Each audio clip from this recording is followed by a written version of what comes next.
I'll just go back to you as a mom Mm. and growing up with boys who have autism.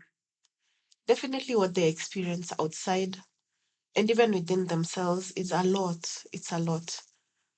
And as a mom, you have to build that, you know, feeling of strength and survival within them. Mm. So, how do you instill that fact in your boys that they have the birthright to enjoy a full life and a healthy life?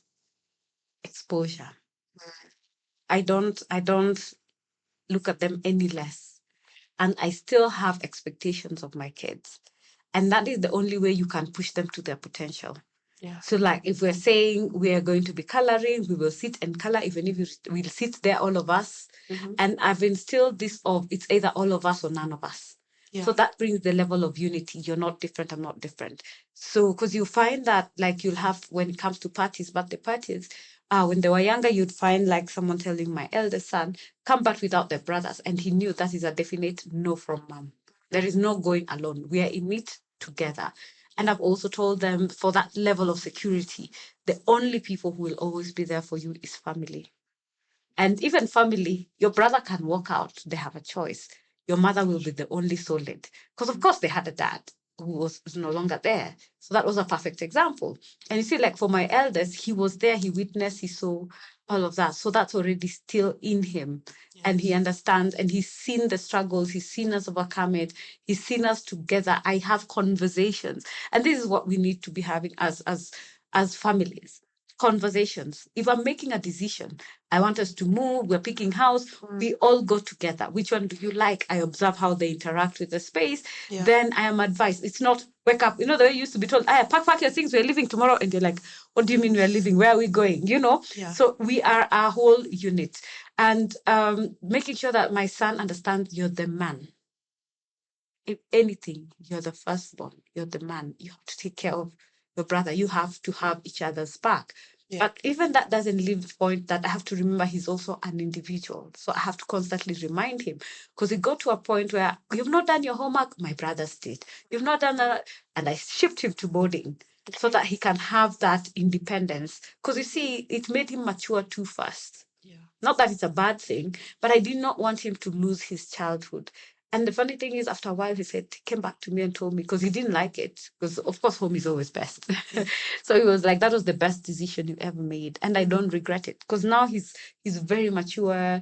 He's like the perfect gentleman. He'll pull the chair for you. I used to get breakfast in bed. When they grow up, they forget some of these things. These days it is once in a blue moon. But then it used to be like every Sunday I would just wake up and you see now the others are watching. Yes. So even my young son would be like, Mommy, are you tired? Let me help you. If you come to our house, your luggage is taken by the boys at the door. Even the ones with special needs. Yes. Because teach a child in the way he should go and he will never depart from it. And they see and they hear. And those are some of the things you cannot undo because they heard it and they saw it being done. Yeah. And that way they'll be able to pick it up and run with it. Okay. Yeah. Wow, that's wonderful. And as you speak, I sense a lot of strength from you.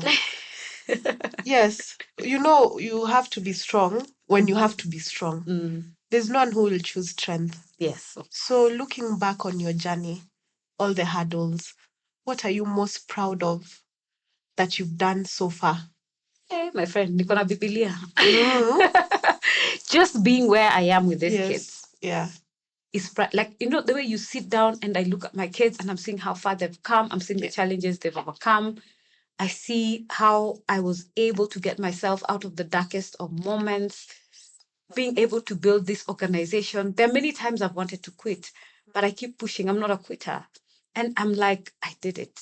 But being a neurodivergent, we don't take time to celebrate. It's always what's next. There is always that what next. Do I mean, like, what's the next thing I'm doing? Being Miss Africa on my first attempt on the global stage was a big deal. Being awarded Autism Hero from UK, you know, that when you have no pattern, it's just someone nominates you, you get a notification, then you're told you need to fly and pick your award. That definitely was something, you know, when you're just going about doing what you normally do. and it is being recognized. The funny thing is, like, locally is a different story. From out there. Yeah. You know, and just that, seeing people impacted. When I get that email of, oh, I called you and you supported me, I'm doing better and whatnot, that is what fulfills me.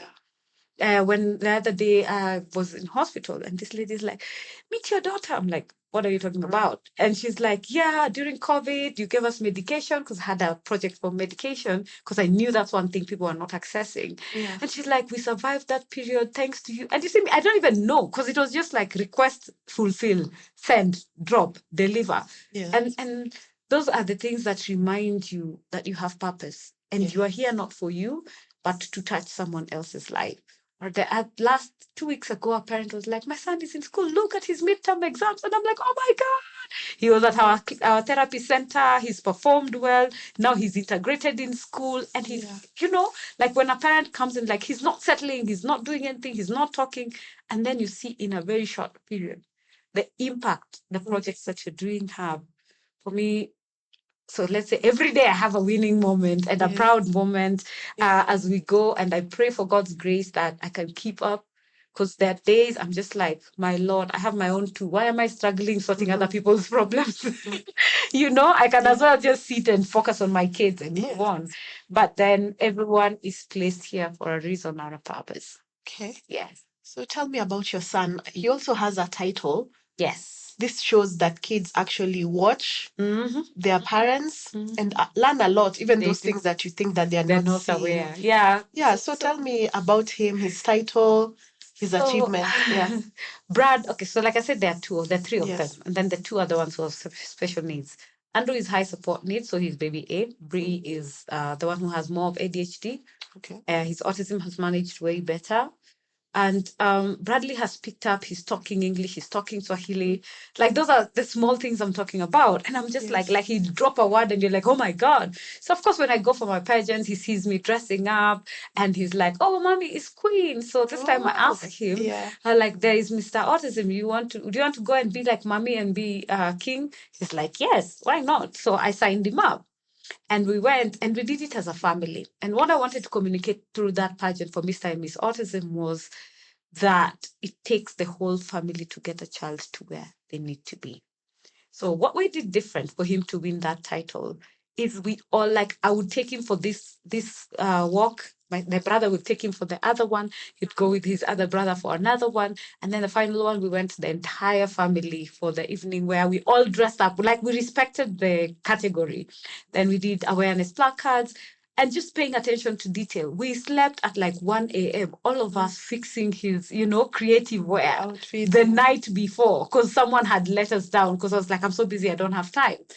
But then now, like, when he was standing there and everyone is being awarded, and he's like, Mom and me, you can imagine how I was feeling. I'm like, my son is going to be this. Can I start managing his expectations? Like, my head had not even thought like he was going to be the winner. By that time, I knew we are done. For him, he's just like, Mom and me, I'm not being called. Where is mine? Because you see, they were receiving sashes and certificates and stuff like that.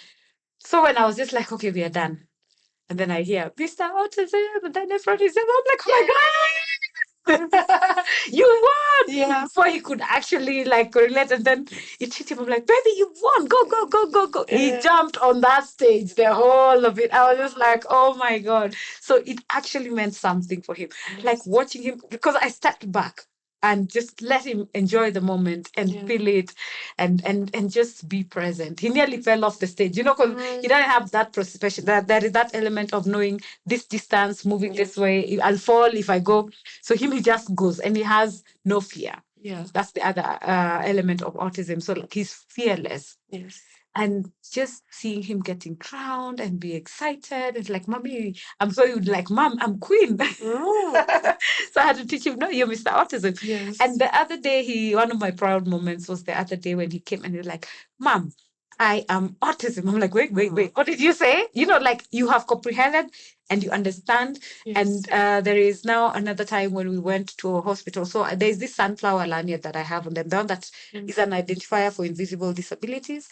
So he can't speak, but then don't go so complex. So the nurses start having the conversation. Then he gets to a point he cannot understand. Guess what he did? He picked his ID and showed him, like, because it's written, I am autistic and I have Yes. challenges with speech. And I'm like, oh my God. Oh my God. So all the small things you teach them, all the seeds you're planting, they will get sown.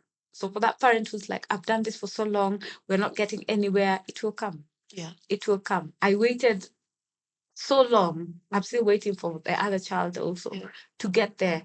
But as much as some days it's discouraging, as much as there are days I'm like, my son was supposed to be in form. Hata hatushiki kalamu, hatuandiki jina, hatuwezi andika 1, 2, 3. It breaks you as a parent. Because no one foresaw, no one expected this, no one wanted it.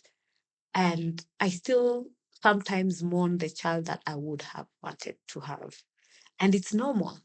The thing is, you find as parents, we decide to just pack it and shelve it and then sit like Coke. Unaendelea tu shake, and you're closing it. The day it comes out, it will erupt. Yeah. So just go through the process. When you're down, allow yourself, but don't stay there. Like work your way up slowly but surely, and you will overcome. Wow. Yeah. Wow. So a lot goes on for caregivers. Mm-hmm. Maybe I just want you to reach out to some who maybe are watching you right now and they're wondering how can they get like maybe a support group, or even, just get in touch with you, or just support or information basically that will help them with their journey. So we have various projects, like I said. Yeah. So after researching for like 4 years, I did an information portal because my phone used to be ringing off the hook. Before people caught up with WhatsApp, whatnot, because you'd go and you'd be given my number and I'm in the middle of this. So I put all the basic information on awareness and understanding what is autism, how's, when, what, cause, everything, management of ADHD, what is Down syndrome, what types of it are there, all of that. I packaged it into one website called Special Needs Resource Hub or Neurodiversity Resource Hub. That's one support that we have. Inside that one, we have put links to different support groups. That is WhatsApp groups that you can join and Facebook groups that you can join. We also host Hangouts. So we have virtual Hangouts, which is through our podcast. We've had specialists come. So, like, if the diagnosis, if you listen to what is therapy, why, and whatnot from the specialist side of it, understanding epilepsy and all of that, all that is on there. We've put in assistive devices like our phones. What app can I download to support with speech? What app can I download for fine motor skills and stuff like that?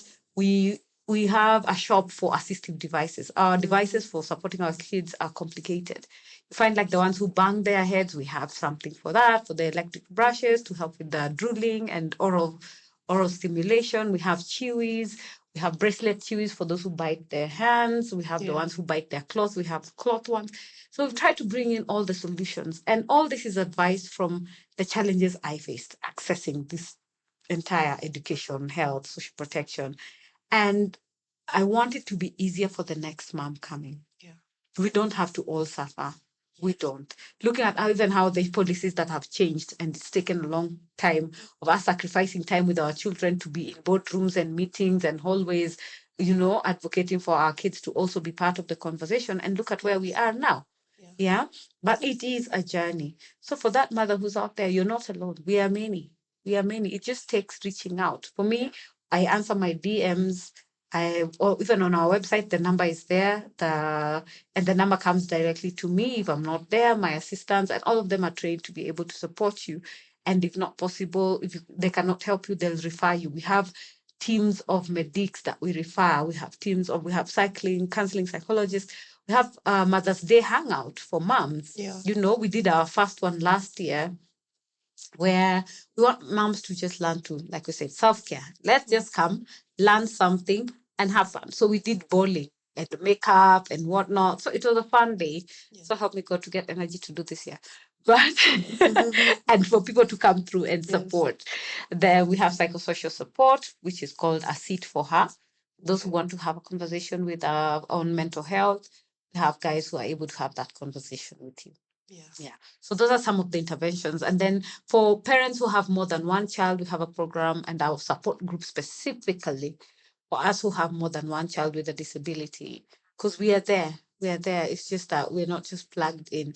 And we hope that guys will be able to just open up and be proud of your child. Yes. Love them hard. So, because if they're comfortable, they'll not be enclosed. If they're comfortable and know I'm fine, I'm loved, I'm okay, then they'll be the best version of themselves. Yeah. Yeah.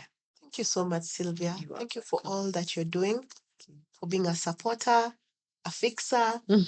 a healer, all of those great things. And thank you for coming on to Crimson Courage. Thank you. Yeah, and empowering our warriors. Mm. Because everyone that is in this platform, anyone living with a disability, certain condition, yeah, this is why we do what we do. Okay. Just to give them the voice and to understand and to debunk all the, the Complexities. assumptions. Yes.